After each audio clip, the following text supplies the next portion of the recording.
Hello everyone, welcome.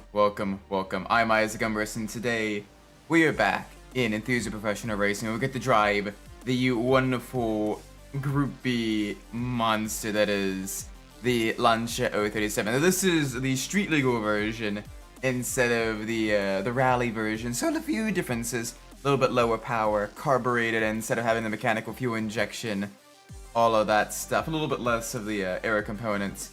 But it is still a gorgeous beast, and I am looking forward to this.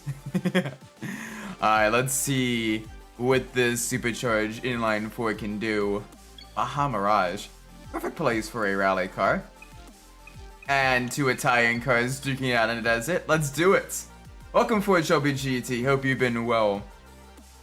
Alright, let's absolutely tear up the desert in the 037. This vehicle, powered by a longitudinally mounted inline 4-cylinder engine derived from and heavily modified from the engine used in the Fiat Abarth 131 rally car that was also dominant during the in the 70s. This thing is very, very rapid, very quick, and it is the only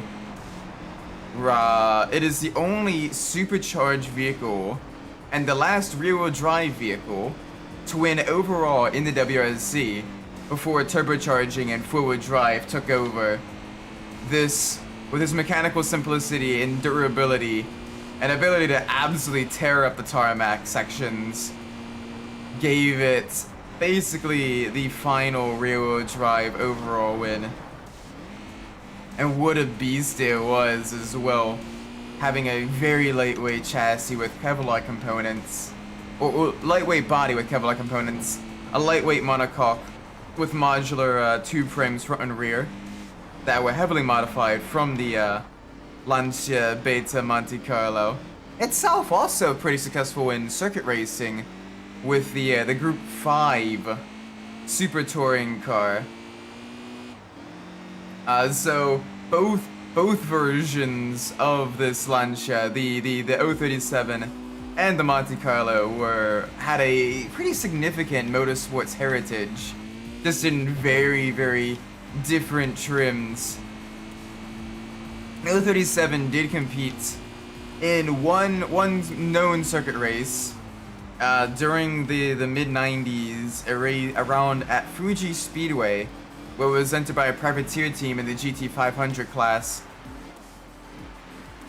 But unfortunately, due to the fact that it had a very, very short gear ratio, was down on power compared to some of the GT500 class cars.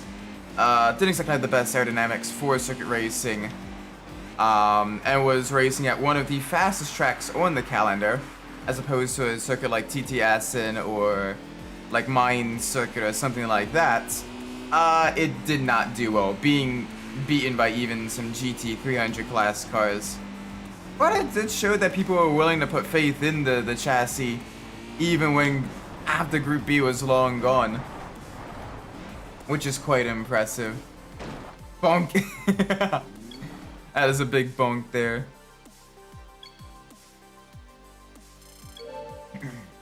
There we go. Nice, get some grippier, boys. Oh, this thing is gonna be absolutely gorgeous. I am looking forward to that.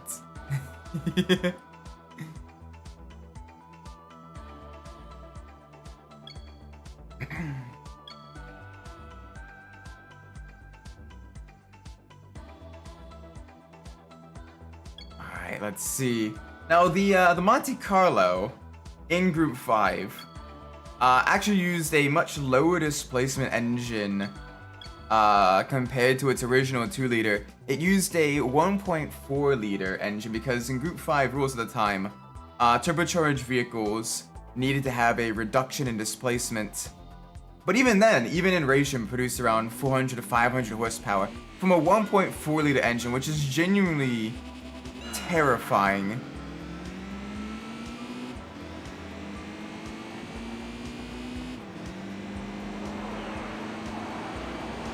Alright, come on, let's keep pushing. Let's see if we can't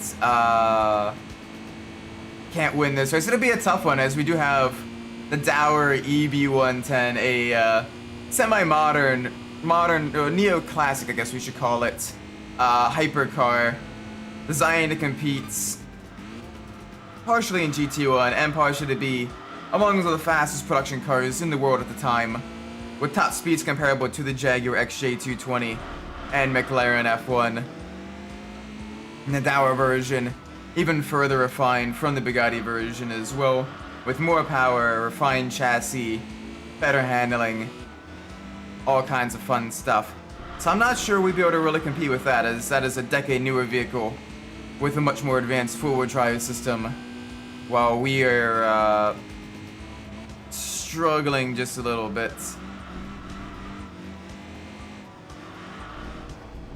Honestly, I'd love to see more Group 5 cars come to games like Gran Turismo 7. You already have the Skyline Super Silhouette. Having a dedicated class with other vehicles, like the BMW 3.0 CSL, the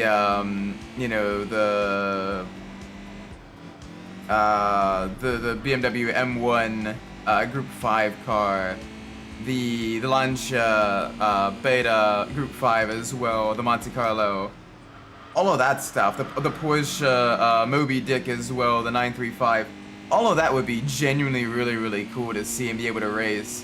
Have kind of historic car category for that type of stuff that really, showcases Gran Turismo being more of an encyclopedia of the vehicles, and having vehicles of similar classes where you can, race them against their rivals of that era.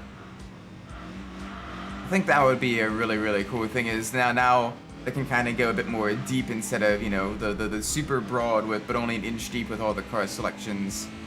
Add another 90s, early 2000s, and late 80s Pikes Peak cars as well. Since you have the Pikes Peak Escudo, add the Pikes Peak Cultus as well, the Tacoma, the Celica Pikes Peak. That way you have some variety there that you can have races with and everything. Maybe for the modern Pikes Peak cars, like the Volkswagen IDR, get the Peugeot. What was the Peugeot that Sebastian Loeb broke the record in the early 2010s? That'd be a cool vehicle as well to have. Nanya, welcome. Hope you're well. Right now we are racing a road-going version of the Group B monster, the Lancia 037 Stradale. Okay, gotta be careful. This is a little bit rear happy when I get off the throttle. They gotta have that typical mid-engine off-auto rotation.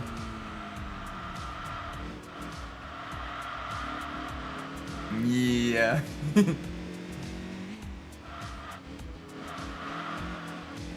That is the Rover. The Rover case you mentioned on the earlier releases. British car, British engine, but later on they switched to the Toyota power plant for more power and considerably better reliability. Some people think that it may have cost the vehicle a little bit of its, shall we say, its characteristics and everything, but I do quite like the fact that they managed to, take what Toyota was good at making, peppy, lightweight, small engines, and they were able to then focus more on what they were good at, which is making really good lightweight chassis and beautiful semi-cost-effective sports cars. And it is a match made in heaven. So it's because that also makes finding parts a little bit easier, given the Toyota power plant's, more prolific nature being used in a lot more vehicles. I can't see what exactly is in third place behind us. There's something behind us. Okay, a little bit of rotation. Get off the dirt. I know it's a rally car, but I don't want to go off-roading just yet. We did a rally race previously. I don't want to do a rally race right now. We did the Baja Mirage rally, where we're up against an Alfa Romeo. So two Italian cars duking out in the desert. Now we're in the Germany, on the Kitty Cat, on Low and Searing, and yeah, the EB110 is long gone. but we may potentially have a fight for second place on our hands. Third place is slowly catching, especially in the higher speed sections.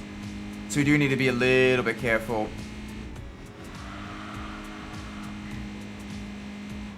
I do wish I could better see who was behind me. They're not quite close enough for me to get a good look at them.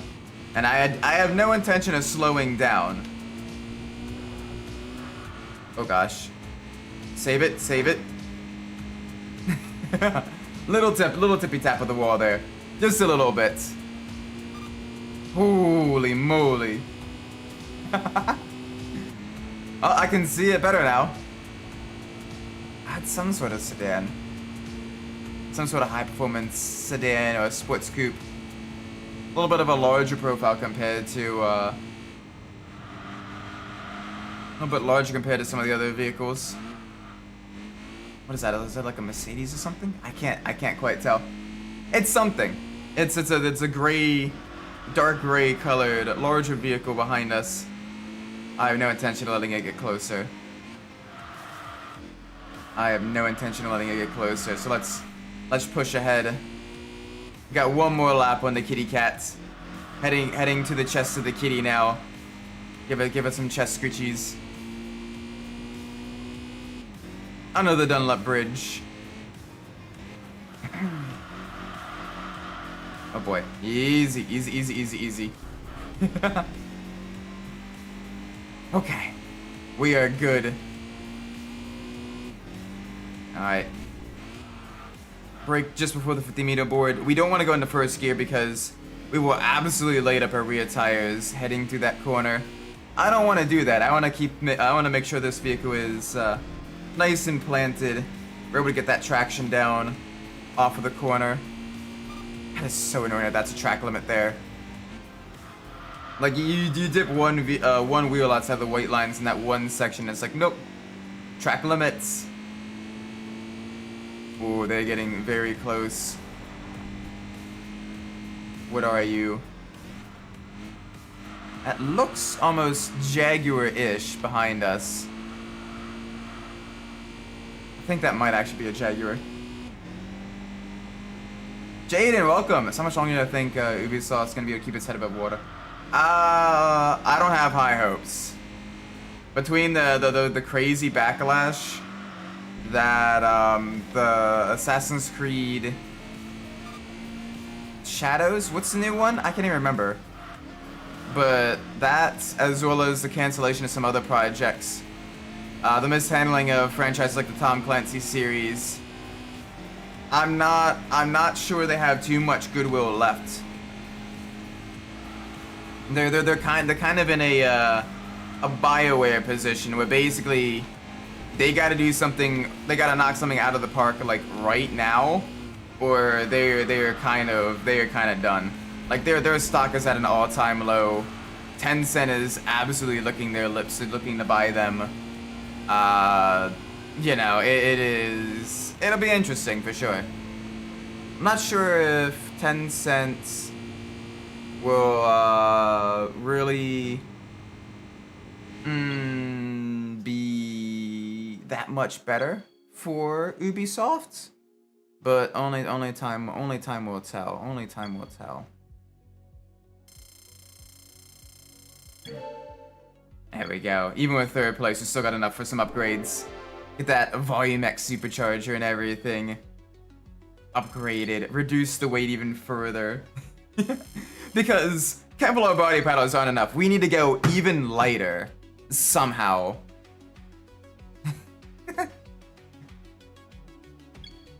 Oh man, even with the Weber carburetors and everything, it is a glorious machine. Ooh, hello. Antonio's just taking pages that talk about his book. that are alright, we'll do the bare minimum to implement this idea. Like, bruh. We can maybe do that one. Let's see what other options we got. Pacific Challenge, Top Rally Car Race. What do we got here? Ooh, Rally Car Race at Tsukuba. Hey, there's the Abarth 131 Rally. So we have a vehicle that shares the same, similar engine base as the 037.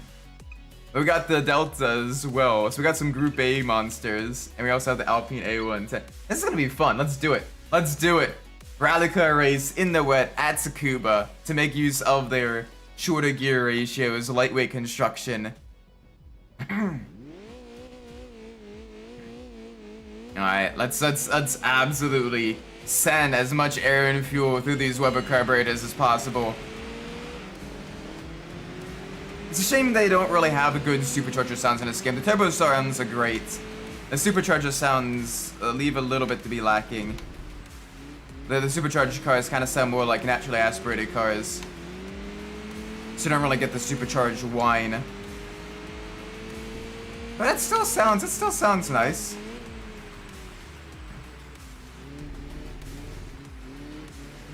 Yeah, like, oh my gosh.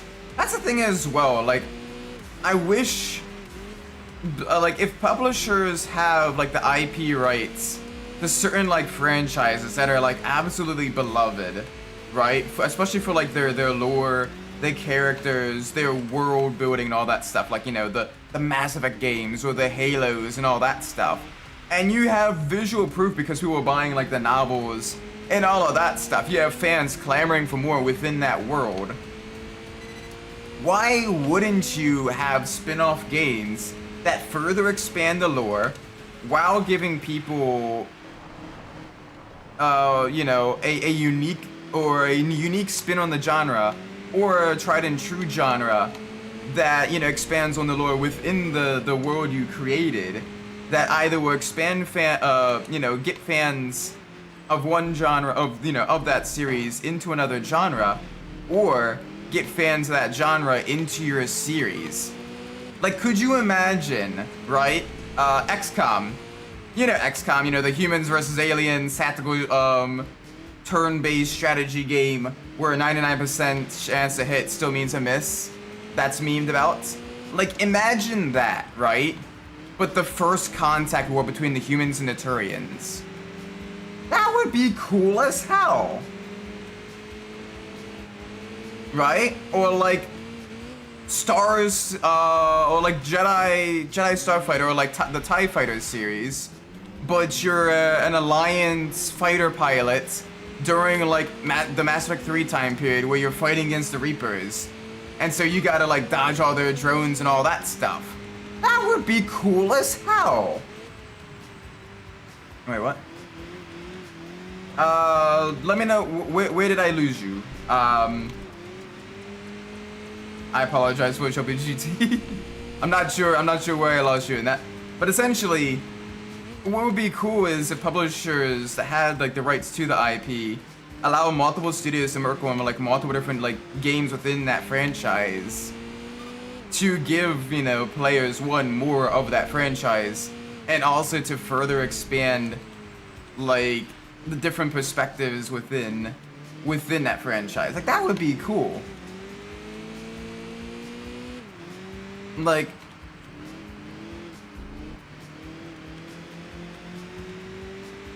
yeah, like that would be awesome as well. Hey, welcome Fonty, hope you've been well.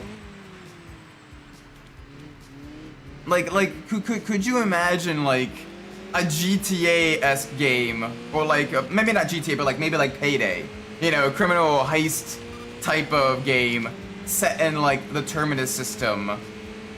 You know, where you're a band of mercs doing like different heists and everything, stealing from like the super wealthy criminals and other like corrupt businesses and all that stuff.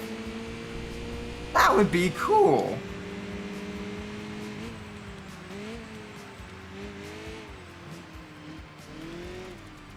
Like there was so much that they could do with the world that they just didn't. Oh yeah, like a Cyberpunk as well. But then it kind of gets into like the action RPG genre that the mainline Mass Effect games already kind of cover. But yeah, even within like Cyberpunk, you know, like that world, you can have, you know, other stuff as well. Like you kind of already had the action RPG of Cyberpunk 2077. But like you can do other cool stuff as well. Granted, they kind of try to make Cyberpunk 2077 a GTA-esque action RPG where it's do a lot of things, but it didn't really quite have as much of the depth of the do a lot of things that GTA had. Like the police system was kind of not that great. So you can't really get into like the cool car chases and everything.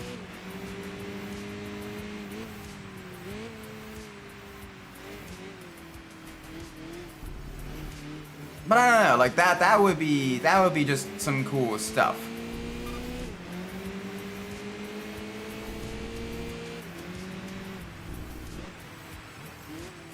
Oh boy. Alright. Some minor off tracks. I need to get past the Celica.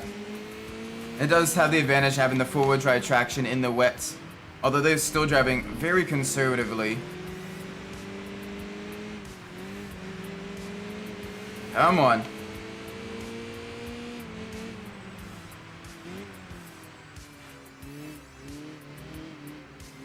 And no power vehicles cap so difficult to get away from in Cyberpunk. True, and they have overhauled it. But even still, like compared to like the GTA games, so the police chases and everything leave a decent amount to be desired. Like, don't get me wrong, they've definitely made improvements to it. And for their first, you know, bang bang shooty shooty instead of blast blast spell sword and shield type of game, they did well enough. But it's, you know. But yeah, like there's so much that you can do within like the world. Like if you look go to Steam right now and look up Warhammer, right? That is a tabletop RPG. And just look the sheer number of games in different genres and different eras and different stories that those games tell. And yes, some of them are kind of not that great and everything like that. But the fact that you have that much Warhammer content, a lot of it pretty solid from what I've heard. That is, like, that would be, as someone whose last Mass Effect game was in, what, 2015, 2016? And last good Mass Effect game was back in 2012, 2013. Like, it hurts. It hurts my soul. Because, like, I've been waiting for over a decade for a good Mass Effect game now. And it's, I can only replay the trilogy and read the few additional, like, tie-in books so much before I have done every decision. I have, you know, read every story, had every type of interaction with the characters, played through every class, beaten the game multiple times on insanity mode, smashed the face of Marauder shields, like, you know. Bionic experiment system is pleasantly complex, though. That is fair, yeah. Like the body mods and everything in Cyberpunk 2077 is pretty complex, and you can get a lot of cool, very nice, valid builds as well, which is really cool. I like that. And the vehicle sounds are also top notch as well.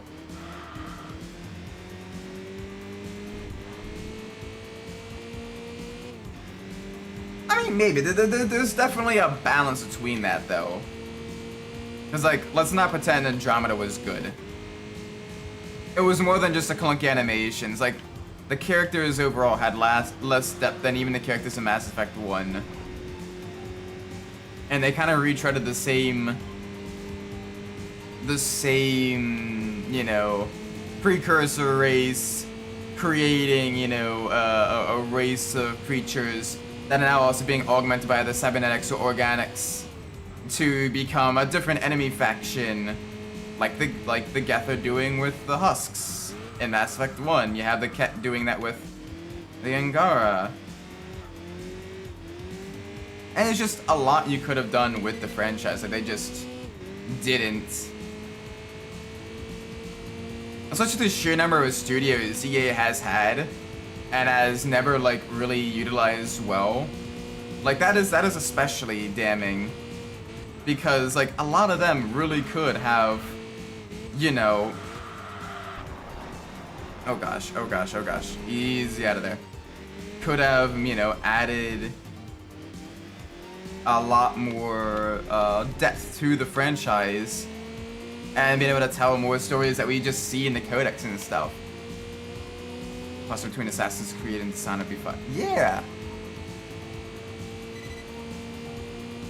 Or at the very least, you know, kind of have Assassin's Creed focus a lot more back on like the stealth, you know, social and physical stealth mechanics that they kind of been neglecting for more of an open world action RPG thing. That's just kind of made it a lot similar to every other open world Ubisoft action RPG-ish, but more action than anything else game.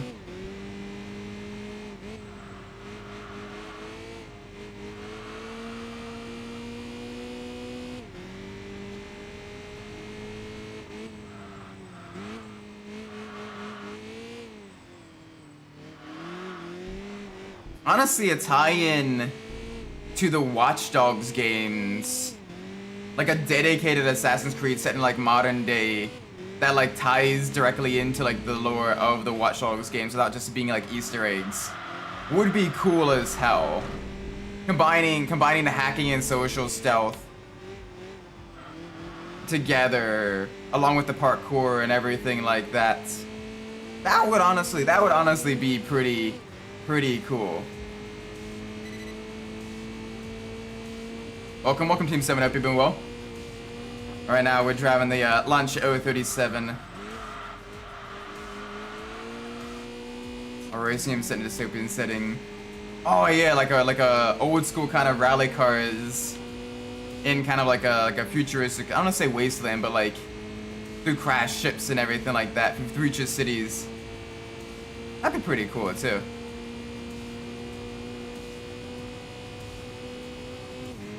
Honestly, I'd love to have F-Zero or Wipeout come back, but with a more in-depth vehicle like upgrade mechanic. Like a kind of a more dedicated like team management mechanic, kind of similar to like the F1 games. That would be pretty cool. Yeah, Lancia, it's not a bad vehicle. It's quite good. The last rear-wheel drive car to win the WRC. And only supercharged vehicle to do so as well. Oh, that's way too late on the brakes. That's the GT3 braking point. You can tell I've been practicing the words way too much for the GT3s. And I have lost my road-going vehicle braking points. Gotta brake way earlier for carousel. Second gear, not first. First gear, the car will get the power over oversteer. Alright. Gosh, the fact that this track has been burnt into my brain because I spent way too many hours practicing for a race I'm going to be doing this Saturday is pain. What the fuck? Hello there, snap oversteer. That was not supposed to happen. But yeah, there's so many like cool like things you can do to advance genres of franchises. And unfortunately, devs, with the expense of, with how expensive AAA games are getting, because they want to make them expensive, because they need to add every tiny little detail instead of making things fun. It's just gotten kind of ridiculous. They're playing it too safe. They're not innovating, and it's kind of shit.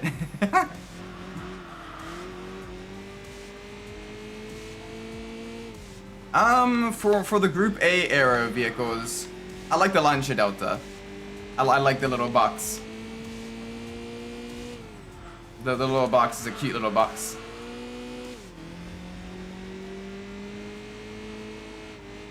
Ooh, kind of like a time trial, almost like a medic type of thing. Yeah, that could be pretty cool actually. Have it be almost like a story-based racing RPG-esque game where you gotta make like the narrative choices of who you help and everything like that. And that determines kind of what factions ally with you, what factions kind of hate you. Ooh, that could have some great depth to it if done well.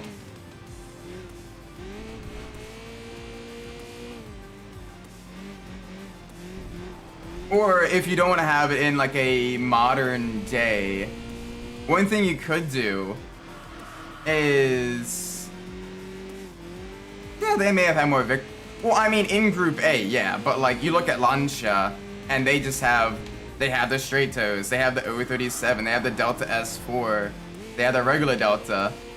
That had quite a lot of victories as well. Don't neglect that. Plus the Martini livery is peak. But yeah, even if you don't want to have it set in like the future, one game idea I've had kind of swirling around in my head is, alright, a lot of us have probably seen the Fast and the Furious 4, where, you know, Dom and Paul Walker are working for, you know, drug smugglers to take down Braga and all that stuff because Braga killed Letty and all of that, right? So you kind of have essentially like a smuggler's run meets Need for Speed undercover, but like actually have it be a good like undercover storyline where again you're an undercover cop, you're trying to like sneak into like this drug cartel, and you're, you know, essentially doing these runs across the border, rally raid style, evading the cops, doing races to get street cred and everything. That would be super cool. Ooh, Martini. One, because I don't like smoking, and two, the stripes just peak on that car. Absolute peak. I love the stripes, the red, white, and blue coloring. All of that stuff is just absolute peak. Because here's the thing though, with the going back to the Need for Speed idea, right? They brought in off-road kind of rally raid style racing in Need for Speed Payback, right? And it was received reasonably well, right? Like, people didn't absolutely hate it. They thought it was a cool idea, it just needed to be better implemented. But literally, in the very next game, in Heat, like, there's so few actual rally and off-road races that it just doesn't make sense to, you know, do. It doesn't make sense to have that. And then in Need for Speed Unbound, again, you have even less. You have even less of the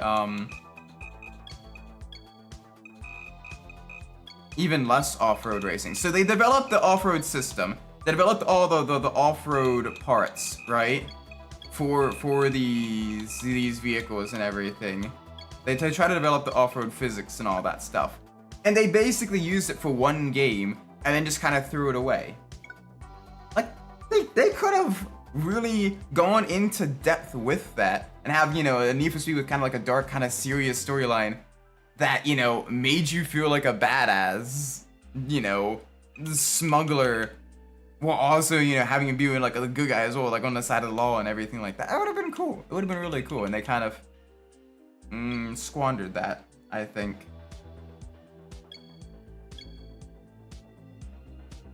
Just a little bit unfortunate.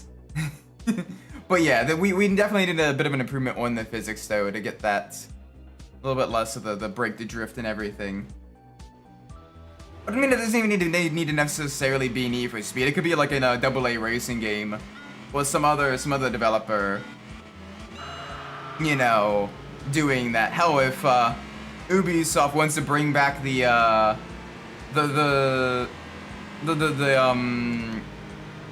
Driver franchise, especially with Tanner being, you know, the undercover cop and everything. Like that would honestly be a perfect way to have the driver franchise come back as well. Is to have Tanner, because already, you know, dives into, you know, the more mature storylines and everything like that. That would have been cool. Which of the Need for Speed cars do I like the most? Honestly, I like Eddie's Skyline. I like Eddie's Skyline. I like the bright orange. I like how it's customized. It's like super customized, but it doesn't look gaudy per se. The carbon hood looks nice on it. The vinyls look nice. Ooh, yeah, like a massive EMP went out. And so everyone that kind of overrelied on technology and everything, they are struggling. You know, robotically controlled greenhouses went haywire. Medical facilities failed. You know, things that were being used to stabilize the environment after previous disaster were shut down. Ooh. Ooh. And so you basically have to kind of build these old vehicles that weren't destroyed by that. Yeah, that is a feature. That could be. I like it. I like it. I'd buy that for $1.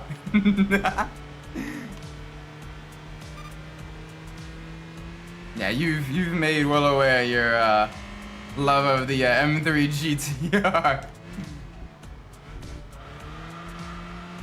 Unfortunately, all three of those vehicles are a little bit after my birth year. I'm a wee bit older. I'm an old soul. I'm basically a grandpa.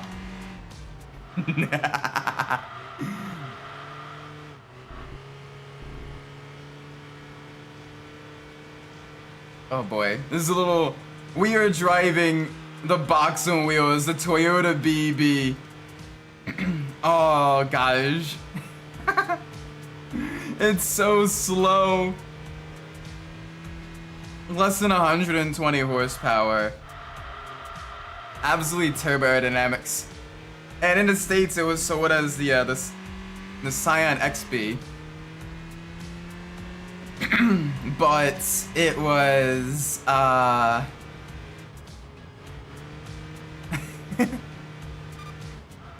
ironically, with the Scion, it was marketed more so for the younger crowd. You know, had all the hip hop and all that stuff in the marketing, trying to get, you know, young buyers. It was priced affordably. It was, you know, had the boxy kind of styling of the SUV kind of boom of the 2000s, but being in a smaller, more efficient package. But you know who bought the XB the most in the States? It wasn't young people. It was like the old baby boomers. It was older people, because they liked having the affordable vehicle that had an upright seating position that was easy to get in and out of. The Scion was marketing to the kids, and then they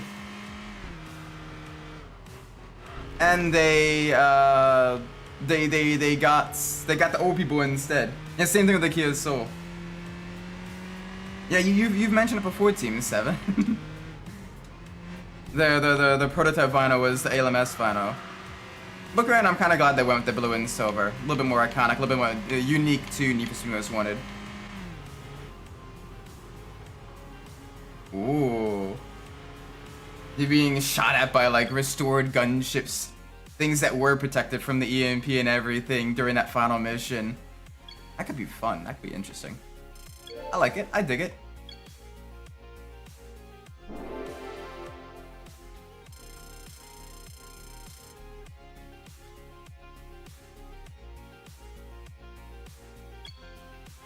Alright. This is gonna hurt our ranking just a little bit. A little bit. We dropped almost 20 points. Oh boy. Alright. Hey, at least we got a little bit weight reduction. Because, this thing is not particularly quick. We need a little bit more speed. Alright, let's do the Birkenstocks challenge. We got we got a bunch of more kind of boxy and compact vehicles. 2002 Turbo, the Pajero, the Mini Cooper S.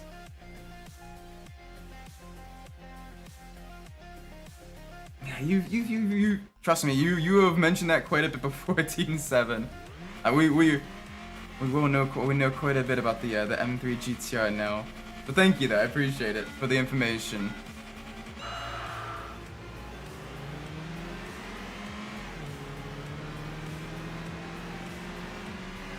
But in Japan, it was sold as the BB, which apparently stood for black box, which was more so a the idea to have this vehicle be, you know, a more customizable kind of blank slate design that still was stylish on its own.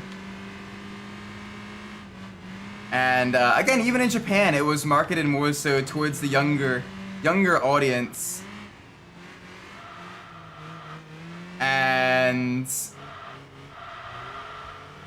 even then, it was actually,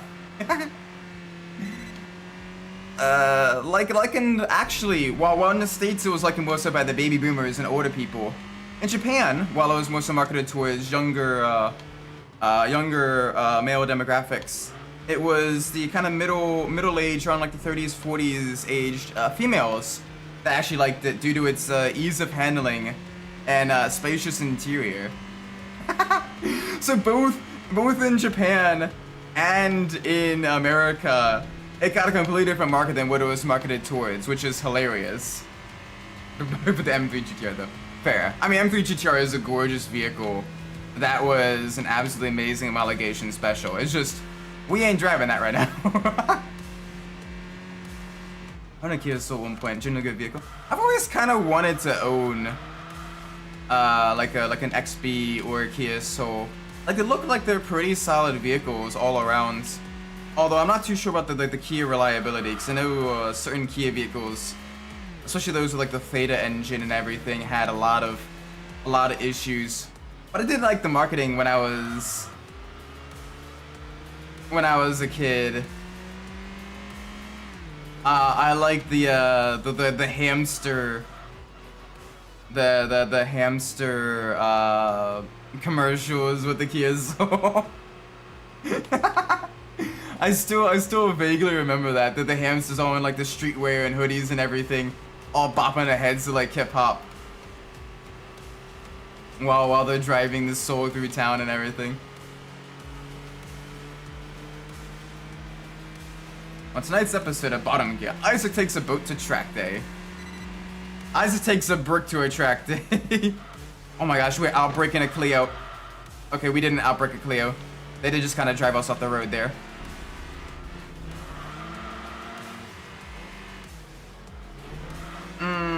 Yeah, they got about 50 more horsepower than us. I think he had a Soul concept of turbo and all-wheel drive. That would have been really cool, actually. Holy moly. Had the revised Theta 2. Okay, so only the Theta 1 engines that were the bad ones. Got it. I just know because a buddy in college had an old, what, a Kia Forte? But it was the earlier Theta 1 engine. And that thing, the number of times, especially, and it was always the winter. It was always the fucking winter that something went wrong on the engine. And Pennsylvania, northern Pennsylvania's winters are absolute terrible. It's cold, wet, miserable. And it never fails. Whenever it was like wintertime, something would break on that engine. We'd have to replace it.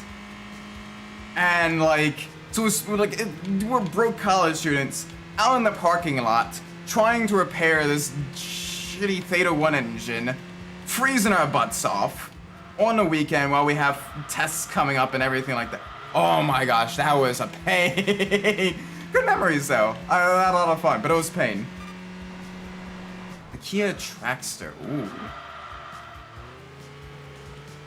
Wanna get better, brake later. Maybe. Sometimes you wanna brake earlier so you can get more stability through the corner and everything. Or get the better exit on someone. You don't always want to be the Danny Ricciardo last late breakers if gap car, because that's how you get lots of penalties in sim racing. Because you just yeet someone off of the track.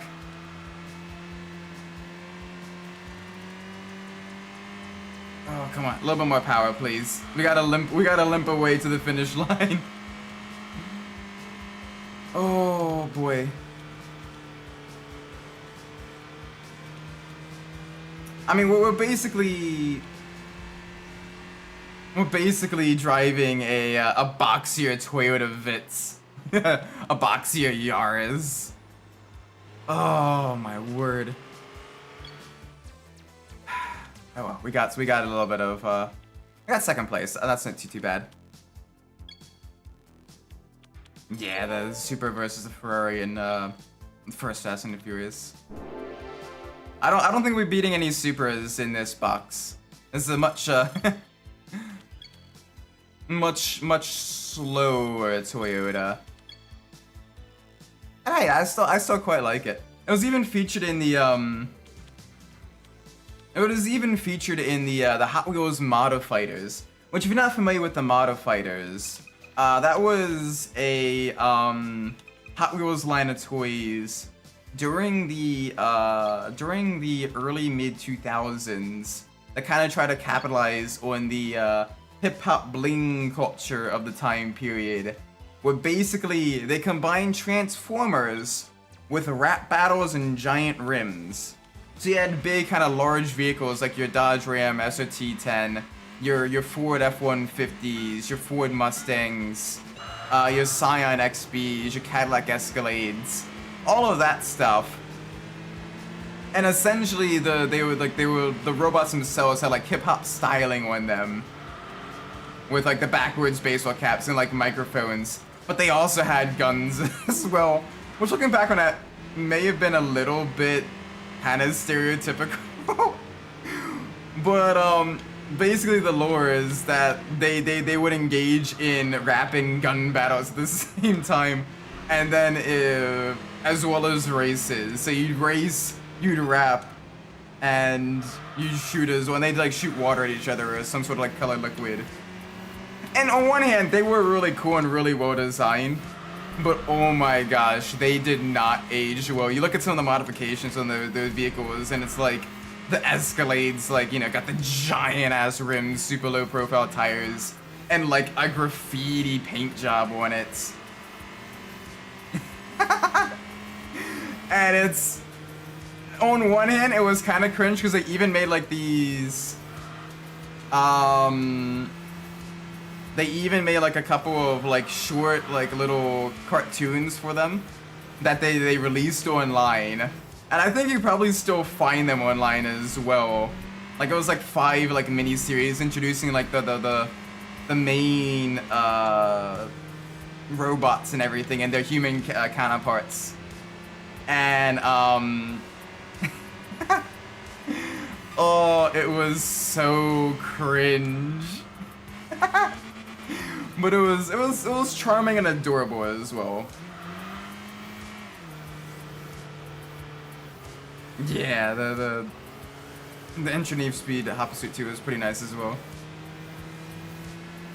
Yeah, well, like basically they basically like challenge like, because they even had an online game on HotWheels.com, and it was essentially like an arena shooter.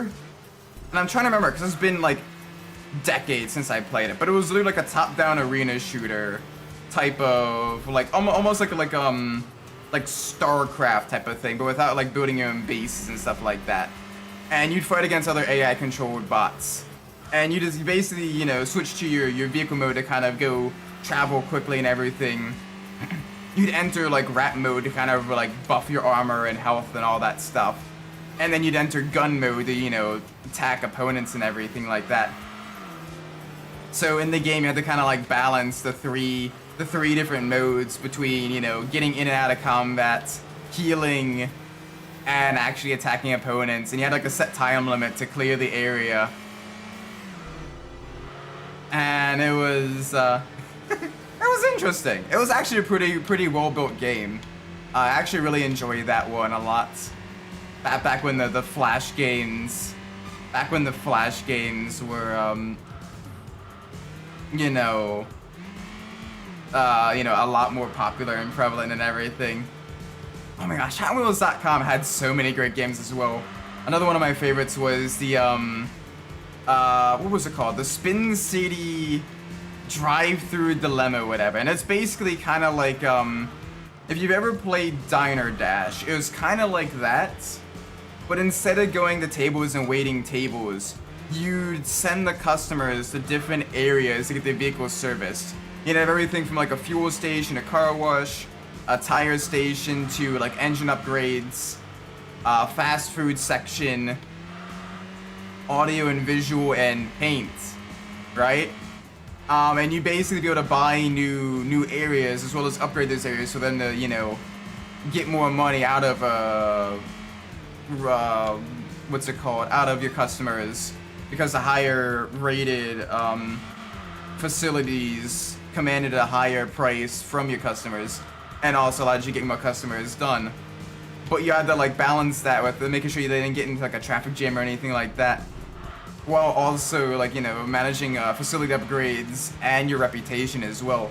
Because if you take too long, your reputation begins to go down, which results in customers paying less, as well as them being less patient with you, which could result in like a massive negative reinforcement loop, a positive reinforcement loop, where either you go for a really long time, or you kind of crash and burn if you can't handle it. And it was a fun game. Although once you get to a certain point, it would literally become physically impossible to progress, because you couldn't upgrade your facilities anymore. But the rate of which people would keep showing up more and more each day means that eventually you're going to be getting more people than you can deal with. And that was yeah. It was still a fun game though. Like, you could easily, in a single playthrough, sink about like 45 minutes to an hour into it. I wonder if it's still available. Because it was a fun game. I actually really enjoyed it.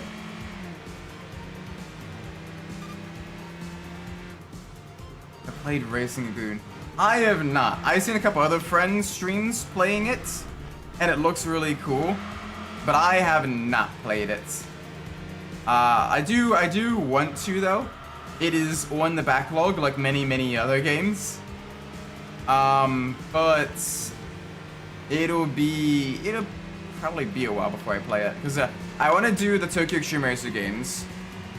I want to go through all the GTA games as well. I'm gonna be doing GTA 5 probably not this week, but next week. Well, not this coming up week, but the week after.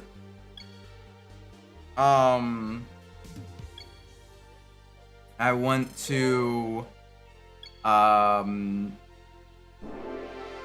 do the Need for Speed games. We're gonna be starting Rivals next week, so that'll be fun. But yeah. So we have our work cut out for us, and I want to get every vehicle to level 10 in Enthusia Professional Racing as well, because we've been playing this for a few years now, and I want to I want to really oh gosh. The 037 that we were previously driving. Yeah, I ain't too sure that that's gonna be a good one for us. It is a list. There is a lot of games I want to play. There is so many games I want to play. Yeah, let's do the front wheel drive race. Going up against much more powerful vehicles. We only have a 1.5 liter engine. Little aluminum block resin intake. And Stainless steel exhaust system. I didn't know that. Interesting, interesting. That's pretty nice. Oh gosh. But we're driving a heavier and slower Toyota Vitz. So we got our work cut out for us. And it has the same kind of suspension as the Vitz as well, with the McPherson struts up front and the ETA beams in the rear. Oh gosh, a little bit understeer. I think I should stiffen the rear just a little bit more, because I am getting a bit of understeer. I'm getting a lot of body roll as well. Wish I could stiffen the front and rear R bars. I'm getting like some absolutely ridiculous vehicle roll, and you can just see the body just moving around with how soft the suspension is. So I might stiffen it a bit more. Downside is you do lose more mechanical grip that way. But I'm just getting so much roll. That is a little bit rough. A little bit rough here. We're doing pretty well against these opponents though. We got the Integra Type R, the DC5 Integra behind us. We got the DC5 Integra in front of us.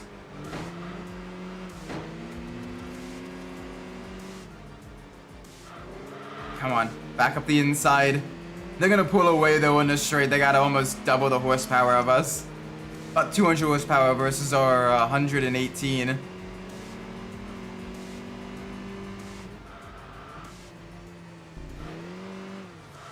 You know what's funny is my engineering professor, my thermochemistry and thermofluids professor,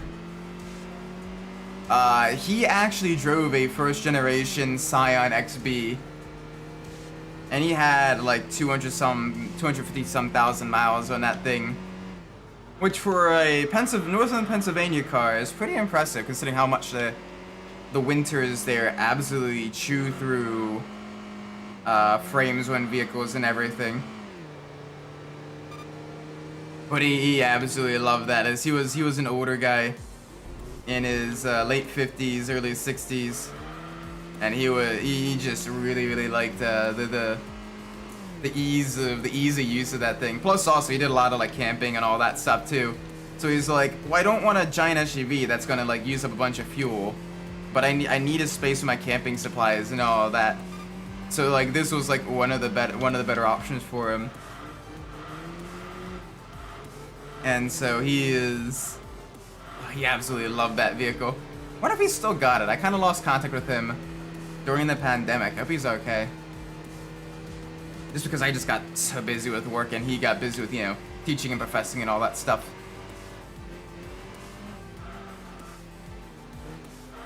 I should reach back out to him, see how he's doing. Genius to your car. I mean, he was definitely a very smart, if very eccentric guy. He was basically combine like your kind of new age retro hippie type persona with like your super nerdy glasses, chemical engineer, kind of wiry professor type persona. You know, slightly stained misbuttoned lab coats. You know, kind of frizzy hair everywhere. He was an absolute goober, but like he was a smart goober. I absolutely loved his classes. Although he was a very difficult professor too.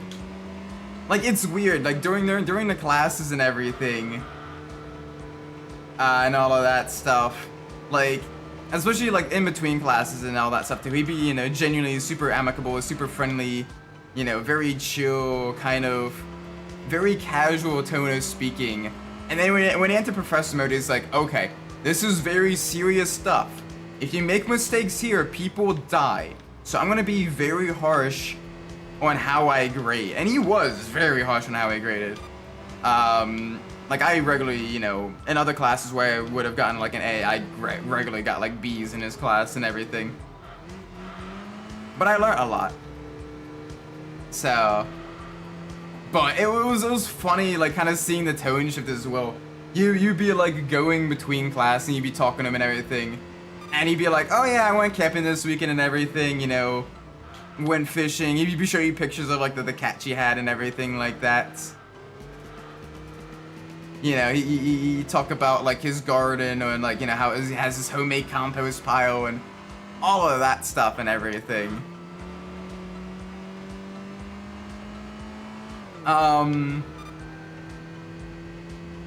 like literally like as soon as class started, like he was like no nonsense, very stern. But I mean, obviously still quite nice. Like if you had questions, like he would answer it. He would do his damnedest to help you. But he'd also be like, if you don't understand this, speak now, because I don't want you killing people.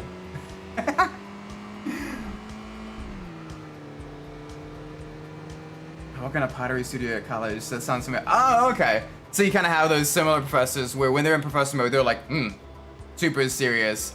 But then like when they're not in professor mode, they're like, you know, like absolutely just, I don't want to say all over the place, but just so different.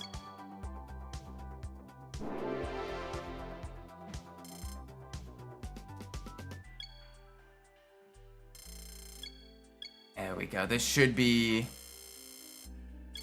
Okay, our ranking did increase a little bit. I was telling me about the gardens and stuff. It's amazing. Yeah! Honestly, the way you talked about it, it kind of made me want to, made me actually want to begin composting and setting my own garden and everything like that. I might eventually do that if like work is a little bit less hectic and everything. I've been wanting to do more with my backyard anyway, because right now it just gets very swampy. I've been doing some research into creating a flood garden in the one corner where it gets the swampiest. Get some stuff like swamp grass and like lavender and other like flowers that grow really well in like heavy wet conditions that Maryland is known for. Lavender as well, because lavender, what it does is that one, it grows pretty well in wet conditions, and two, it helps. It is a natural mosquito repellent, so that way I can go outside without having, you know, all like the pesticides and all that stuff around, and you know that hurt other like pollinators and stuff. And they're genuinely good for regular pollinators too, which is helpful. I just want my yard to be a breeding ground for mosquitoes.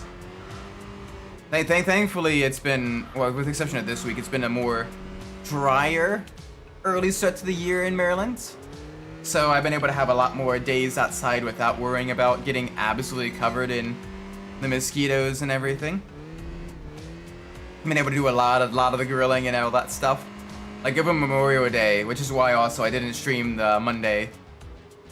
I had my family over, you know, parents, sister, and all that stuff, and I made some homemade cheeseburgers. As in, like, I got the ground beef, I mixed it in with the breadcrumbs, the seasoning, and everything. I made a homemade salted caramel whiskey glaze as well that went on the burgers.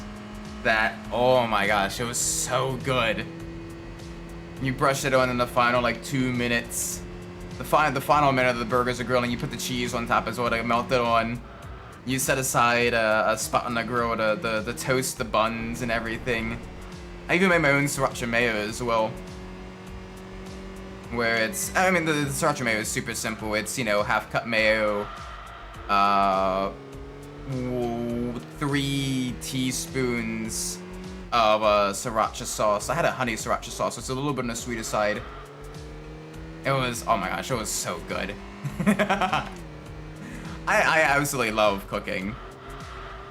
And I've been trying to kind of gather new recipes and even create some of my own as well. Cause during Christmas, I got a bunch of like the smaller, littler whiskey, like the 99 brand whiskeys, which are like super high in alcohol, but they got like the different flavors to them and everything. And it was a holiday pack. So we had like pumpkin, cinnamon, apple, salted caramel. Wait, pumpkin, cinnamon, apple, salted caramel, and cranberry. And like, yeah, they're either designed for like the mix. They're mainly designed for like mixed drinks and stuff like that. But I'm not really good at like bartending type of stuff. But I found a whole bunch of like recipes that use like those different types of flavors and everything. And like, oh my gosh, it's so good. Like I made a pulled like a pork roast with the cranberry whiskey and some vegetable broth and all of that with some fresh fruits and vegetables in as like a base. And oh my gosh, that was good, especially with the side of mashed potatoes. Trying to do a perfect aglio e olio. Ooh, working in a small cafe. Very nice, very nice. Do you have any influence on the menu then? If it's kind of like a smaller, more local cafe, if you have like, you know, like leftover food and everything like that, you know, or like leftover ingredients, you kind of like whip together like a daily special that kind of uses some of the stuff that not necessarily is close to going bad, but definitely needs to be used sooner rather than later, so you don't have to throw it out. That's always fun as well, is trying to create recipes with like doing more with less as well is pretty fun. Oh, it was so good. It was a little bit more acidic than I wanted it to be. I probably adjusted a bit for a bit more sweetness next time I do it. But it was delicious. Oh my gosh. I pan-seared the pork loin first, so the outside has a little bit more of like a crispierness to it, and that way it holds in the juices as well. It doesn't just become like pulled pork or kind of, you know, it's too soft. And oh my gosh, it was so good. It's a small cafe. I should say short order fast food. We'll make most of everything from scratch and do what we can in the stock that's on hand. Oh, nice! So you do it at the college. Oh, that is super cool. That is awesome. What are some of the other ones I've done with the whiskeys? Oh, I did a grilled pork chop as well with the apple whiskey. I'm trying to remember what all I did with that one, but I made a marinade with the apple whiskey. Hang on a sec. I have the recipe written down somewhere. Give me 1 second.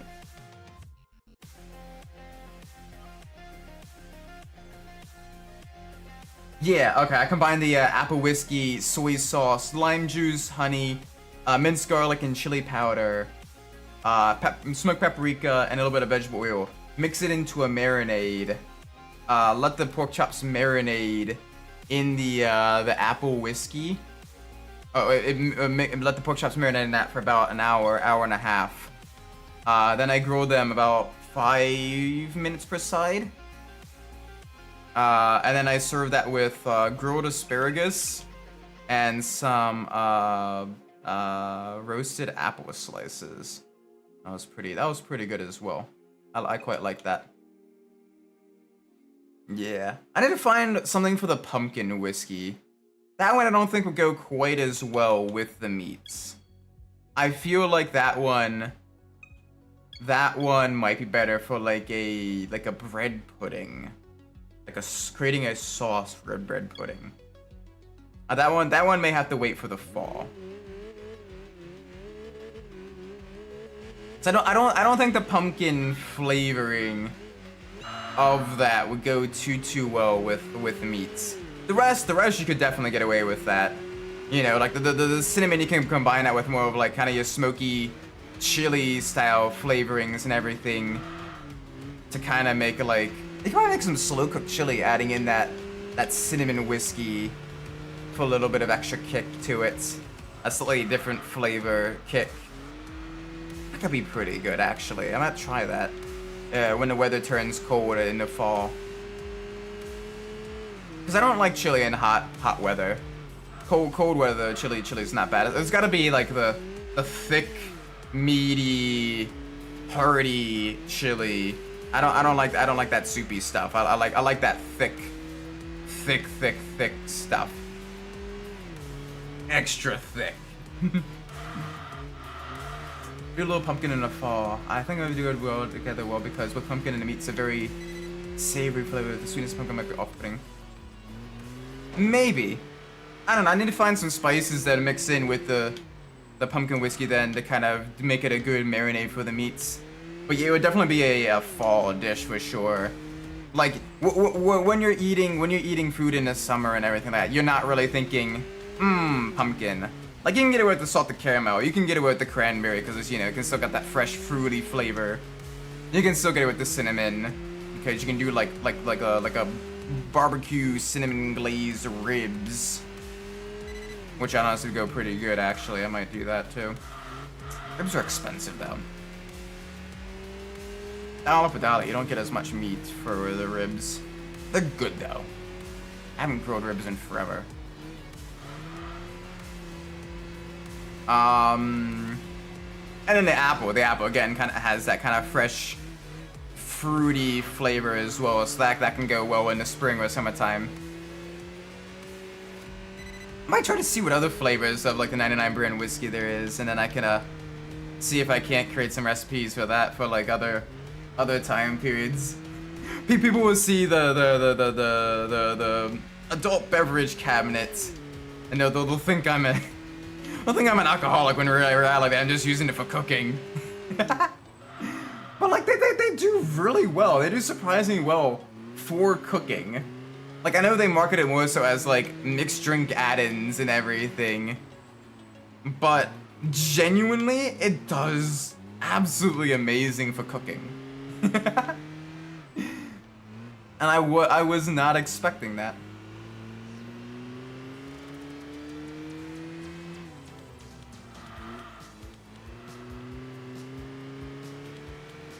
$72 different kinds of flavored whiskey. Ooh. Okay. I know they have a banana one. I might try getting the banana one because I've been wanting to make Bananas Foster. And I think I can probably modify a Bananas Foster recipe to add in the banana flavored whiskey. I mean, a cinnamon flavored whiskey would go well for the Bananas Foster as well. Both of those could be pretty solid, I think. Cinnamon might be a little bit better though. Having a banana flavored whiskey and Banana Foster might actually make it just too banana-y. Plus it might be more artificial banana flavor, which I'm not the biggest fan on. Be good for pina coladas though.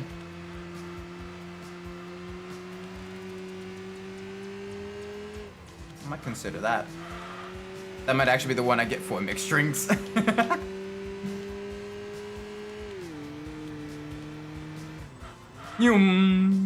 The world's slowest toge race. The Toyota BB versus the Honda Fit. Oh my gosh. Rinse banana pina colada. Ooh. Hey yo, hang on a second. Let me look that up.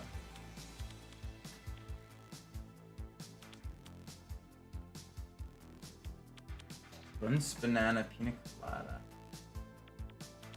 Ooh. Okay. Yeah.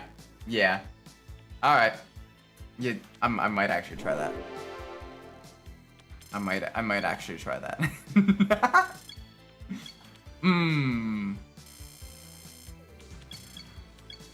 But no, ironically, I use alcohol more in cooking than in actual like drinkage. I think the last actual drink I had a glass of white wine with a seafood dinner 2 months ago. So I grilled up some shrimp. I grilled up some shrimp and then mixed it in with a angel hair pasta, a little bit of lemon juice, a little bit of butter. That was pretty good. I basically just made a grilled shrimp scampi. Alright, Toyota Cup. Oh, the little tiny Toyota Sports 800. Oh, that poor thing. It is gonna get absolutely smacked. Hmm.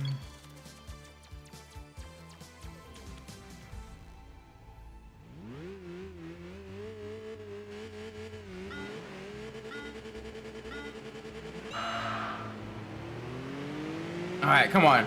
Big power. The little Toyota that maybe could. Nah, that poor little Sports 800 is getting absolutely swallowed up. Granted, it is still admirable that Toyota made a sports car with a little air-cooled flat 2 engine, the little boxer 2 engine. And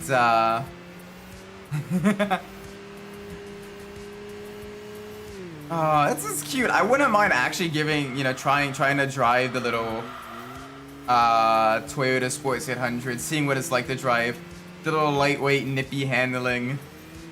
It's only got around like, what, 44 horsepower as well. You know, it's weird. Is despite the GT86, having its name more tied to the AE86 11-inch Renault, technically, the Toyota GT86 feels more similar to the Sports 800, both of them being lightweight, boxer engine powered, front engine rear wheel drive sports coupes. Like, they both seem more similar than the Hachirokus. What is the first time I'm hearing about this car? What, the Sports 800? Yeah, it was Toyota's first sports car. And it was one of the big rivals to the Honda S600, which was one of Honda's first sports cars as well. Both of them sub-liter, lightweight front-engine rear-wheel drive performance vehicles that still fit in with the Japanese K car class of being under 600s, under the 660cc and everything. Although Honda did eventually increase the displacement of them. They actually mentioned displacement when releasing the GTA 6. Did they really? Did they really? Oh my gosh, I must have missed that. Hey yo, that is cool actually. Toyota hasn't forgotten their roots. I just didn't see that then. Okay, that is cool actually. I stand corrected. Thank you for that. Because I absolutely love the little Sports 800. For the reasons I mentioned. Okay. So they did actually include it in the marketing. It wasn't just the massive tie-ins to the A86 and tying it to that. They also tied it to the Sports 800 too. Oh, that's adorable.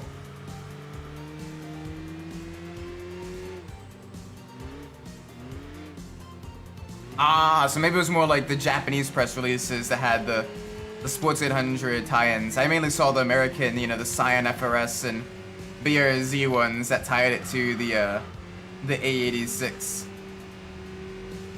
That makes sense. Yeah, because the Sports 800, a very, very, very, very small number were imported into the US. But, like, you're talking like 1,000 or less, or right around that mark. And even fewer remain today, as a lot of them suffer from corrosion issues. So they are very, very rare in the States. And a lot of them were imported kind of unofficially as well. They weren't really sold directly through Toyota dealers.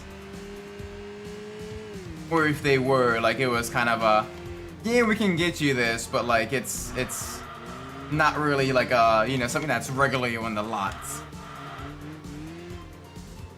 Or in a lot of like the brochures and everything. It's a shame. It'd be really cool to drive one of these.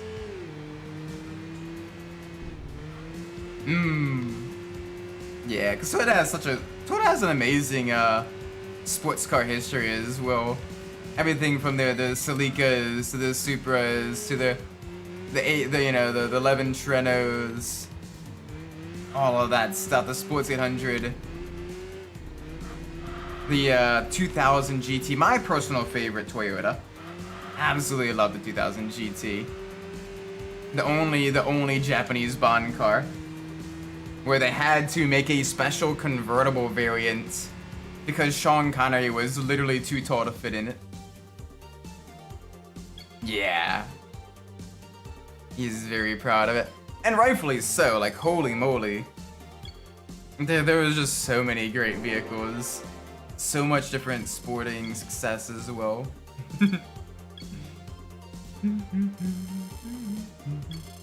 Yeah, our ranking is starting to decrease a bit more. Unfortunately, the R1 class events aren't really giving us events that we can really do without just getting absolutely pounded into the pavement.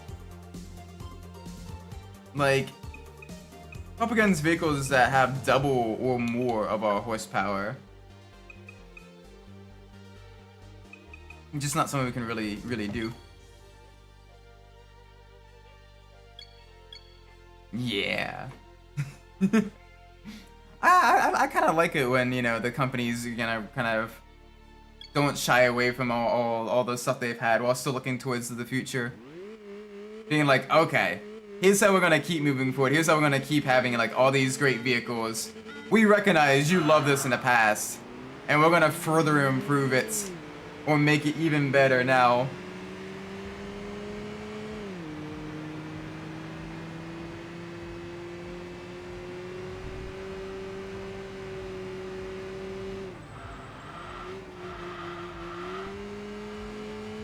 Alright, get a little bit of power going.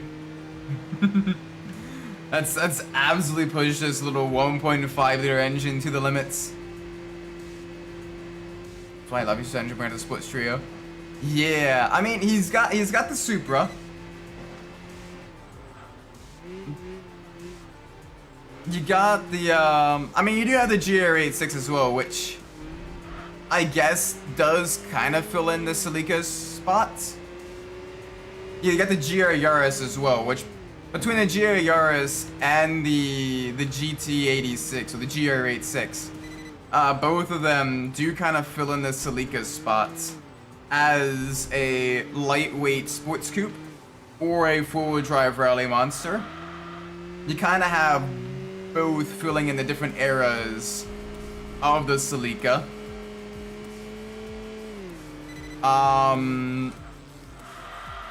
But having the MR2, the mid-engine, lightweight, somewhat affordable sports car and everything.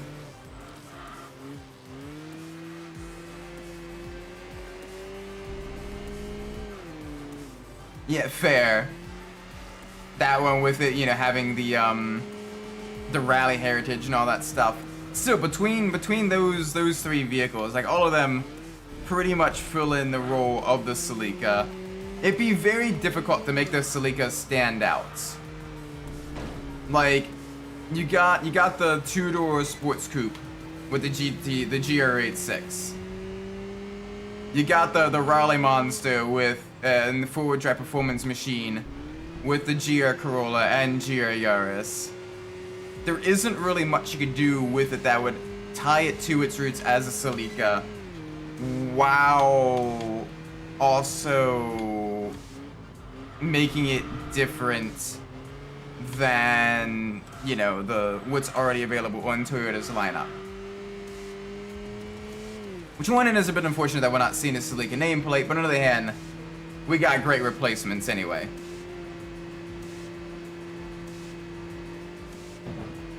Yeah, like that is true. And I mean, even the Prius, which was kind of a laughingstock to most kind of car enthusiasts, you know, a decade ago and everything. Like, nowadays, like, you look at the modern generation Prius, I'm not gonna lie, it looks kind of sexy. And I never thought I'd say that for a Prius. but it genuinely looks really good. Like, holy moly, it looks sleek, it looks futuristic. It looks like professional. It doesn't look bulky and chubby or like kind of dorky looking. Like, it looks, it's the be careful who you call ugly in middle school meme, because holy moly, the modern generation Prius looks really nice actually. That is true. The TC kind of was the closest thing we got to the Celica after Celica got discontinued. Front wheel drive, sporty coupe.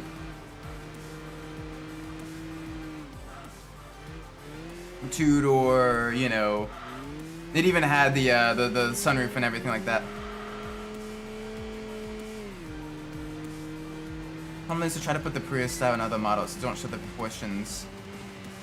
Yeah, kind of. Like the what's their crossover thingy?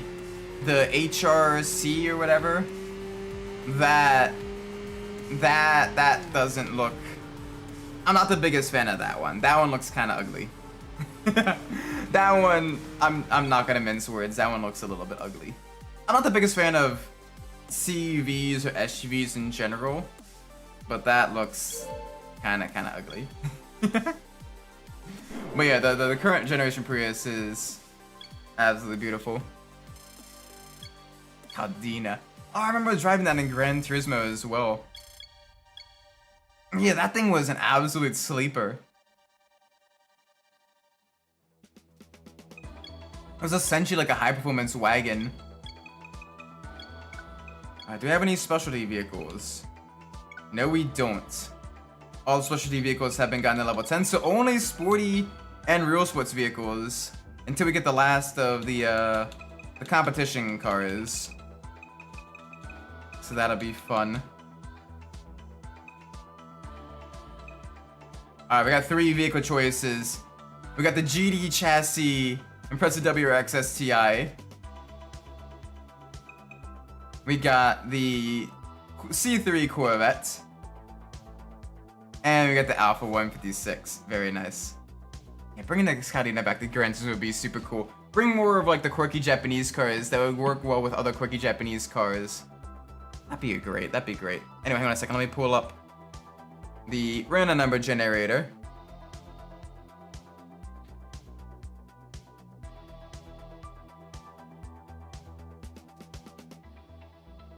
If it is a 1, we drive the Impreza. If it is a 3, we drive the Alpha.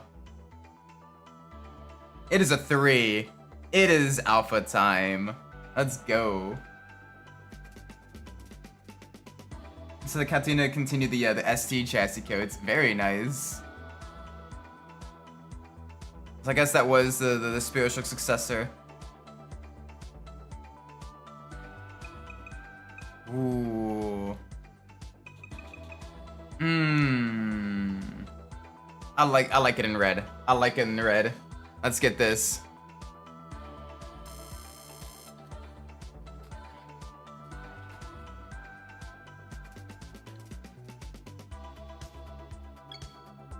Alright. The last version of the engine as well. So it's probably the best version of the engine as well, which is nice. Alright, let's stiffen the rear a bit more. Get a bit more toe out. I want to get this thing quite aggressive. There we go. This thing is a beautiful machine. Ooh. More powerful from a similar type of engine as well. Very nice. Don't think we're quite ready for the Mirage Rally.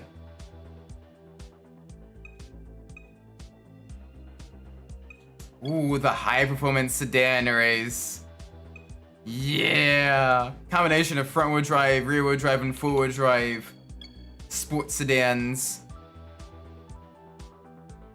This thing, absolutely gorgeous. Produced between 1997 and 2007. Another one of the Alfa Romeo front-wheel drive sports vehicles. Yeah, it's true. See, it's a lot more compliant with regulations. This car also has the 3.2 liter V6 engine. Absolutely powerful machine, producing around 350 horsepower. And it is a screamer. This is the famous Alfa 3.2 liter V6. Same engine that was in the SZ, as well as in the GTA, the Alpha GT. Sorry, not the Alpha GTA, the Alpha GT. And it is absolutely glorious. Oh, nice. So you can get away with more power and everything without needing to worry about emissions then. Absolutely based. And I imagine with mechanically it's quite similar. So it probably doesn't take that much more to kind of bolt it in and everything. Probably more friendly swap compared to most.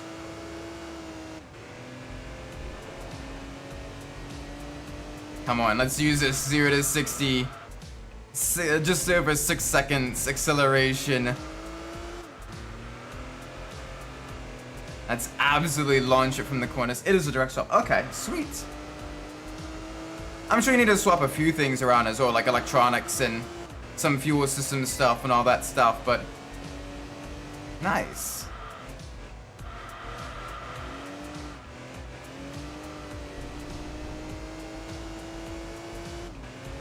Alright, come on, big push in the Alpha.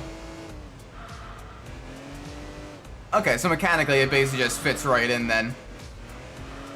It basically just comes again and getting all the electronics to talk to each other.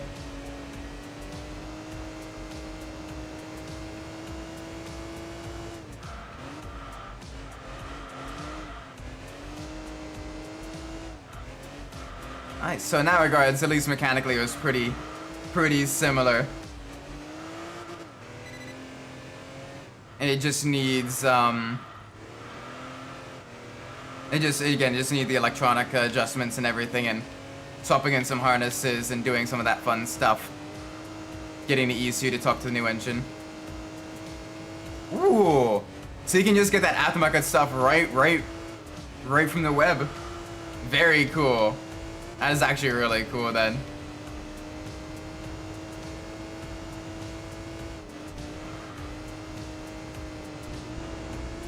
Welcome, Petra. I feel like Opel cars badge you in many different countries. Yes, in America, a lot of Opels were sold as Buicks.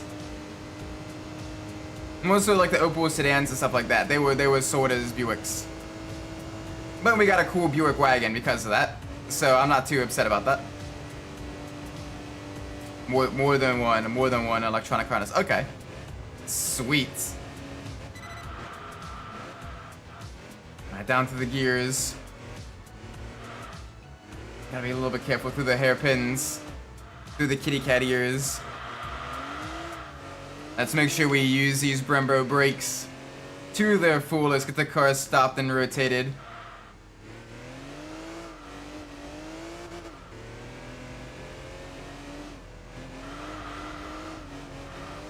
There we go. Absolute powerhouse of a machine.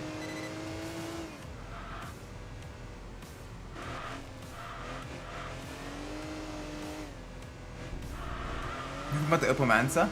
Fun fact, we actually drove one of the direct rivals to the Opel Manta earlier in this stream with the Lancia 037 road going car. Opel Manta is a pretty cool vehicle. And the fact that it was driven by Colin McRae's father in some rallies does add some cool history to it as well. Although unfortunately GM didn't quite do nearly as much development on the Manta compared to other companies with their Group B monsters, so it kind of fell to the wayside a bit.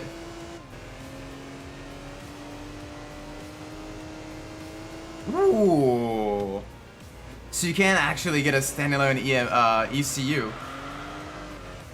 Okay. Okay. I like it. I like it. I like it.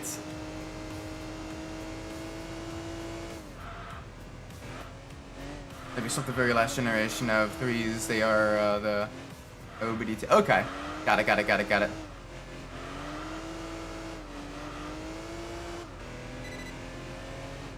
Yeah, I know on more so the GM side, it's popular swapping the LS series of engines in the 3rd gen Camaros and 3rd gen Firebirds. And those you need quite a bit of the... Mechanically they fit fairly easily, but you do need a lot of electronic wizardry. Like, you need to completely swap out the fuel pump with one from a 4th gen Camaro in order to get it to work properly. So how's my run in Minute Club 3 yesterday? Oh, it was good. We got a lot done. We have unlocked the Asakusa tournament.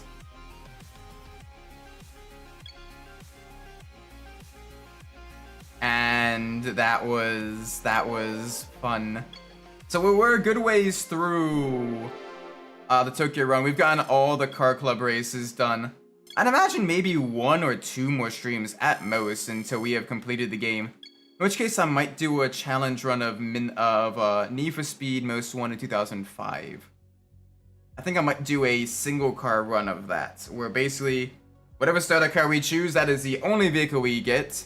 If we win any other vehicles, we sell them, and then we go racing in that. So the heat will just keep building and building on the vehicle, so you're just constant heat level 5. Could be fun.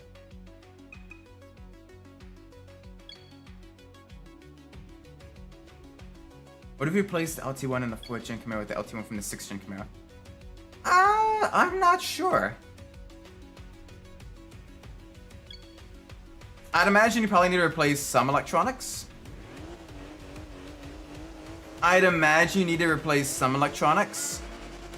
But I'm not too sure.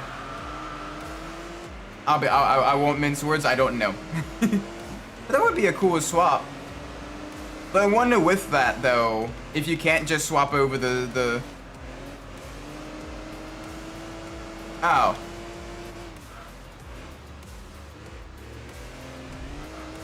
I mean, they're different enough LT1s that, like,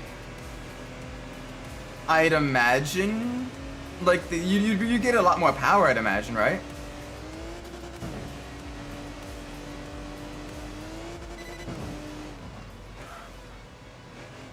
Alright, easy through the corners. Gotta be a little bit careful. The front wheels want to absolutely spin it up. The GM sells the LT1 as a crate made with associated controls. If you get the auto transmission with it. Ah. See, if I'm going to be building a project car and everything, I'd rather it be manual. I don't want an automatic. Like, if I'm building a vehicle, I want it to be, like, fully engaging, fun to drive, all that stuff. I don't want an automatic transmission. I want it to be manual. No slush box for me, please.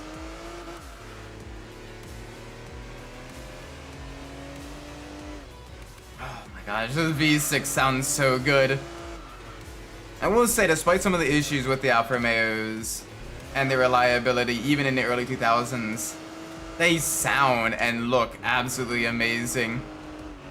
And I am loving them. I am loving them to pieces. Ah, okay, that's just the simplest way. Like, so imagine you don't need any transmission electronics if you have, like, a manual transmission, right?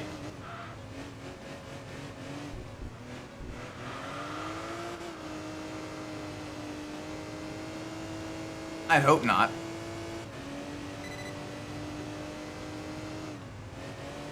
The Chevy aftermarket company is making EC. Okay, sweet. So with that, you do get a lot of the components with swaps and everything, which is good. Alright, come on. Big push.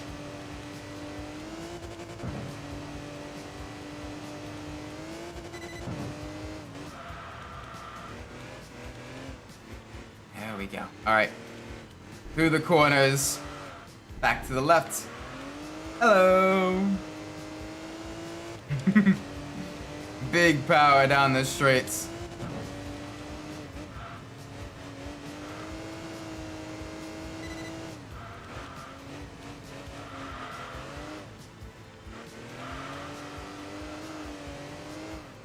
There we go. Back to the left.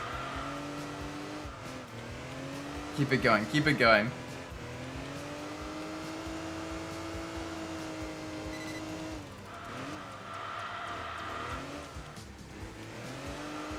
Gosh, this thing is just so gorgeous though. It drives great, it sounds great. Like, this is absolutely amazing. We're absolutely smashing another V6 powered vehicle.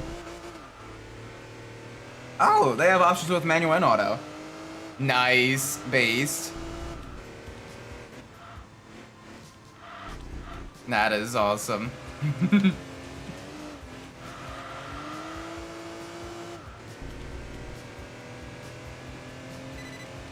Alright, let's keep this going. Full send through the chicane onto the final lap.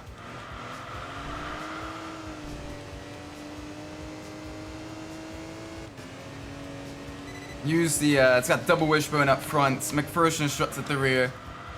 Wonderful suspension setup, great nippy handling, especially for a full-fledged sedan. Oh, that engine sounds so good though. Like, for a V6, like, this is absolutely amazing. This is like the performance version of the 156 as well, so it's the fastest, one of the fastest versions you can get. W Chevy, exactly. Like, that is good guys Chevy providing all the best parts and everything for your project vehicles. I mean, you gotta think that's probably how they make so much money as well. Is just with the sheer prevalence of like the LS swaps and all that stuff. You know, they probably want to make it as easy as possible because people do it so much. So they're like, you know what? People are gonna be doing this anyway. We may as well provide enough support for this. LS and LT swaps now. I've gotten so used to the LS swaps, but now we got the LT engines that are also just as prevalent, or getting to be as prevalent.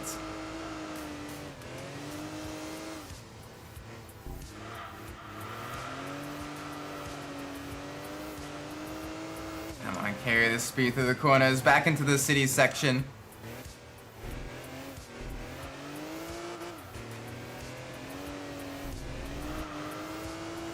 Oh, nice. And if you want the manual, they provide the transmission, or do you have to get that and they just provide the right electronics?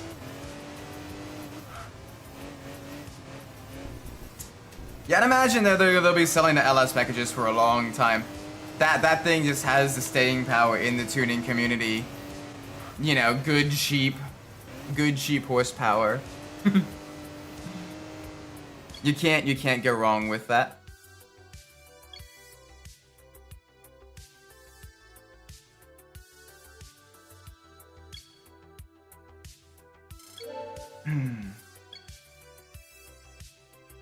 Alright, I think we got time for a couple more races. Maybe like 2 more. I think we got time for 2 more races.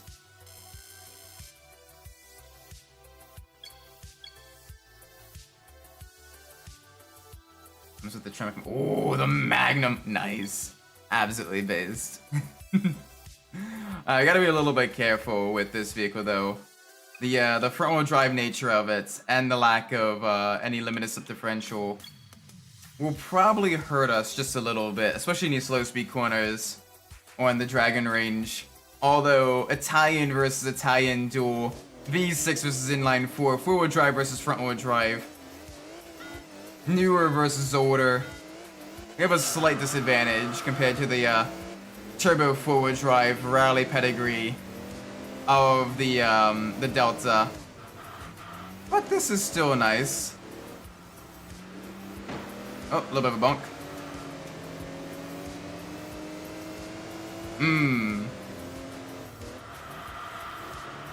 Yeah, they got the modernized fuel system and everything. Very, very nice. Alright, we gotta work our way back up. Come on. We got more power.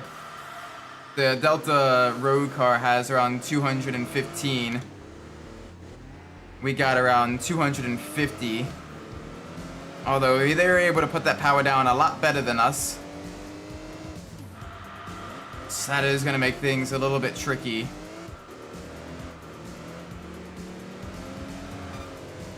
As we are in a very traction limited track.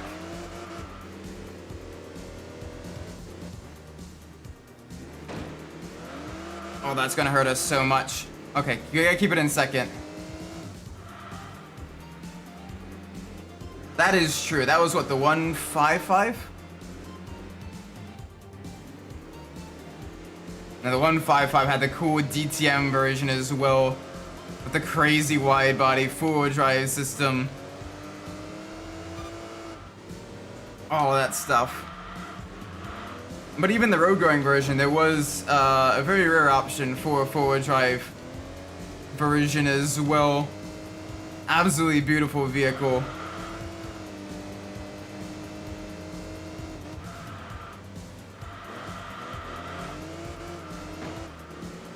Come on.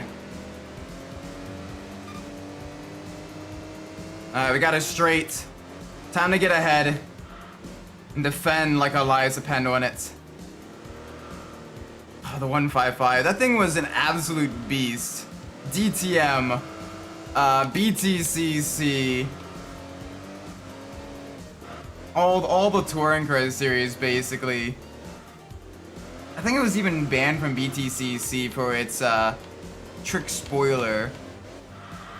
Was that the? I think that was the 155.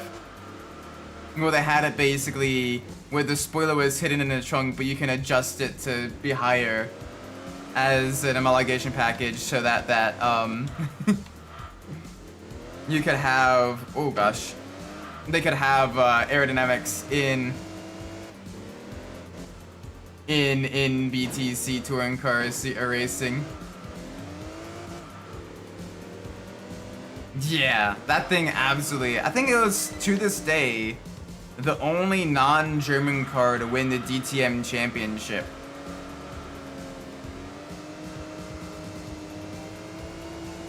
Well, no, not in DTM, in BTCC, which was like the front-wheel drive kind of Super Tours or pre-Super Tour era. That one was where it got banned. It didn't get banned in DTM, but it did get banned in BTCC due to the homologation special version with the spoiler kind of hidden in the trunk.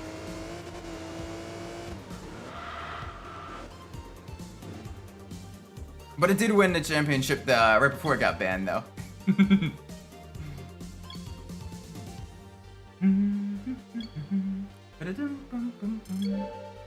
There we go. Alright, we gotta level up. Got time for one more race. Now, the 156 also was a touring car master, winning the European Touring Car Championship in 2002 and in 2003. True, fair. I guess they were angry that it was a lot more blatant in the alpha. I'm not sure, but yeah, I get the frustration for sure. But yeah, it the 156 is also an absolute racing icon. European Touring Car Championship 2002-2003. And then also the Italian Super Turismo, basically Italy's national touring car championship, winning in 98 and 99. So in their late 90s, early 2000s, it was just an absolute dominant factor on the track. Yeah, but that's Group A though. That's different than the class that the 155 competed in. But yeah, the 190E, that thing had an absolutely mega chungus wing. Absolutely gorgeous as well. I love the Mercedes 190E. Especially the Evo 1. I know the Evo 2 is faster, but the Evo 1, I like the looks of that even more. That one I think has the perfect combination of like the aero bits while still having this sleek kind of Mercedes styling.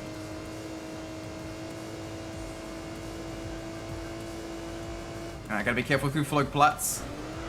Gotta watch for understeer. So this being the performance version, its suspension was redesigned to have much more lively handling characteristics, much more neutral handling despite the front-wheel drive and somewhat front-heavy nature of the vehicle with a big aluminum V6 up front. Alright, brake right at the end of the curb to the left. It feels so weird. I'm looking for braking points that are in the Assetto Corsa Competizione that are not in this game. And I'm also doing this for road-going car versus the GT3, so yeah.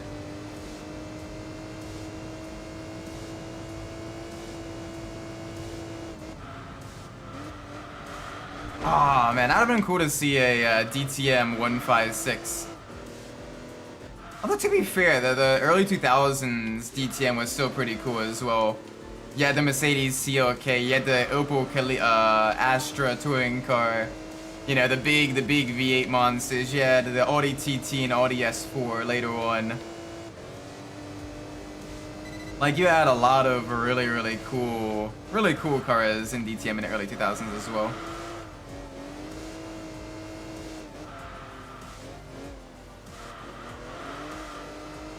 Ooh.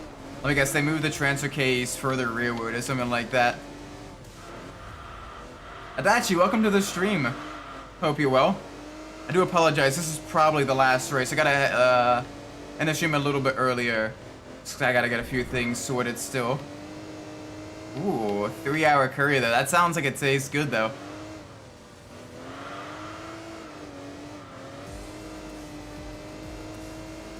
Oh, they managed to move the engine for the rearwards. Nice.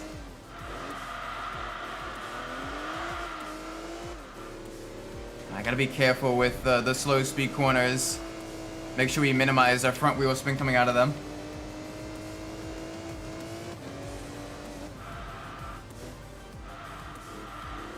Yeah, the Calibra was such a cool vehicle as well.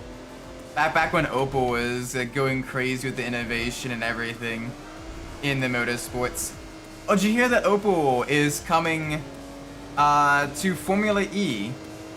Opel is back in professional motorsports. I am hyped. Opel is back in professional motorsports. Like, that is super cool. And also, with the Opel symbol being a lightning bolt, it makes sense for it to be in an electric racing series. Oh, I can't wait to see what they look like, the Opel branded Formula E cars. I hope they do well. I know Maserati was kind of struggling, and Opel was kind of taking the reins as Maserati's pulling out for the PSA group. Not the PSA, the...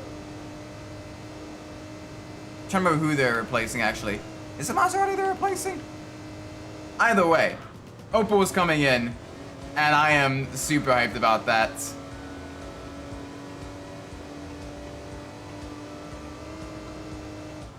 Oh, yes. Oh, Zach Speed had some crazy vehicles as well.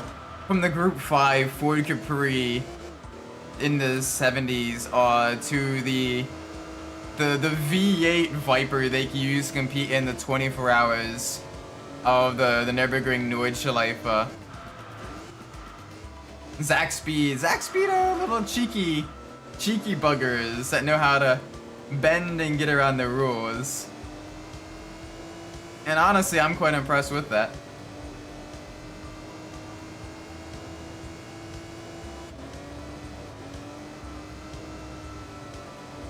Alright, brake here.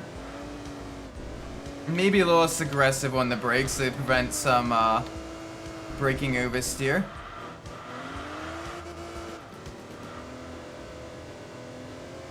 Oh gosh. I mean, to be fair, like at the end of the Class 1 era in, you know, the 2020s and everything, like those were basically prototype silhouette racers. Like, they weren't even GT cars, they were basically prototypes.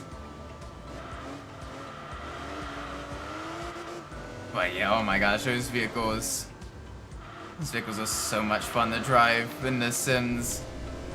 Absolutely terrifying, but fun as well. Everything from the older DTMs to the more modern Class 1 DTMs.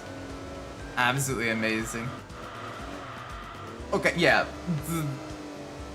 Those ones still exist, true, yeah. And those ones are still basically prototypes. With their crazy high power, absolute, like, silhouette chassis and everything. Like, it is so cool to see. They sound great as well. The sheer amount of turbo boost they're running. The pops and bangs that they make. Oh my gosh. It's just difficult to watch Super GT with English broadcasts in the States.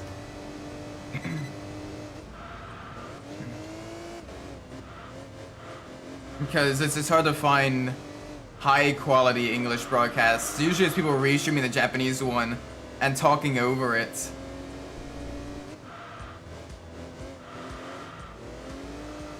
Or it's...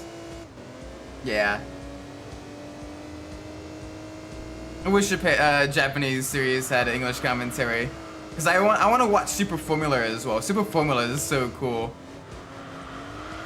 Seeing the pretty high quality racing that goes on there as well. The Toyota versus Honda battles. Like, I already love IndyCar. Like, having another kind of spec open wheel series with the engine supplier rivalry and everything.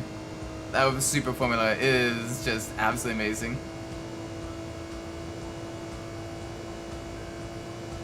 We're getting close to this vehicle's top speed, 155 miles an hour. Can we surpass it? We do have some engine upgrades.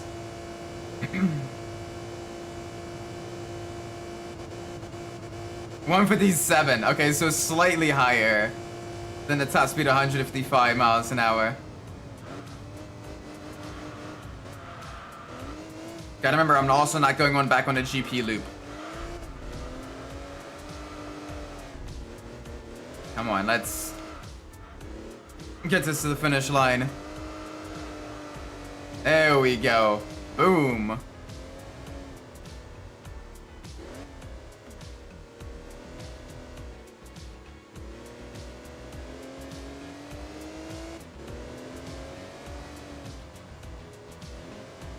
That was fun. The 156 goes 156 miles per hour. The name makes sense. I don't think that was the intention, but yeah, it is a funny coincidence. Ooh, upgrades. Hello, upgrades.